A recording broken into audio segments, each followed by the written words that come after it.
हिते ॾींहुं सारो जे सजदा पियो ॾींदुसि त मानी जो मुल्ॾस मूंखे केरु ॾींदो।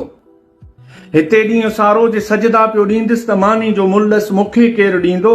ही आदम जो पुटु आहे मलाइक त नाहे, जॾहिं पेट भरबिस तॾहिं अखि पटींदो।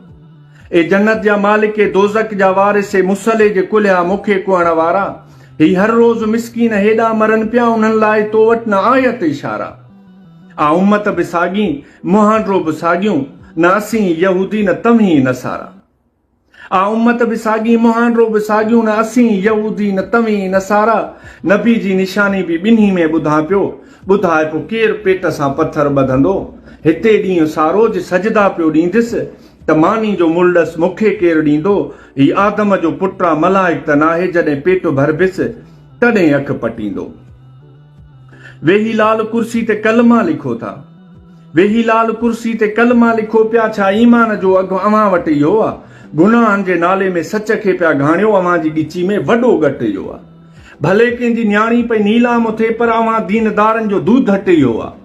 इजो मोआगे जेथा के मंसूर जागनि, त ॿुधाए काज़ी केतिरनि जा सिर कटींदो। हिते ॾींहुं सारो जे सजदा पियो ॾींदुसि त मानी जो मुल्ॾस मूंखे केरु ॾींदो। ही आदम जो पुटु आहे मलाइक त नाहे, जॾहिं पेट भरबिस तॾहिं अखि पटींदो। अव्हां जी इबादत ते इतबार कहिड़ो? अव्हां जो ईमान आहे अधूरो। अव्हां जी इबादत ते इतबार कहिड़ो? अव्हां जो त ईमान आहे अधूरो। ही 70 फिरकनि जो सेनो मथे ते, ॿुधायो अव्हां में सही यार कहिड़ो? पोइ ख़ुदा जो त ख़ल्क़ियो आऊं बाहियां, ही सुन्नत ऐं नफ़ल जो तकरार कहिड़ो? तहजुद ऐं तक़वा जो तोरो आहे त तो वटि, तहजुद ऐं तक़वा जो तोरो आहे त तो वटि, सुई साहिमी साहिब पाण ई तकींदो। हिते ॾींहुं सारो जे सजदा पियो ॾींदुसि त मानी जो मुल्ॾस मूंखे केरु ॾींदो। ही आदम जो पुटु आहे मलाइक त नाहे, जॾहिं पेट भरबिस तॾहिं अखि पटींदो। वॾे सॾी ही वाइज़ वॾी बांग वरते, वॾे सॾी ही वाइज़ वॾी बांग वरते, वरनाइण लाइ तो वटि वॾो वातो आहे। पढ़ी पाक कलमो, पढ़ी पाक कलमो, मारे मुस्लमान फुरी कंहिंजे ॾोटनि खां फुरात आहे।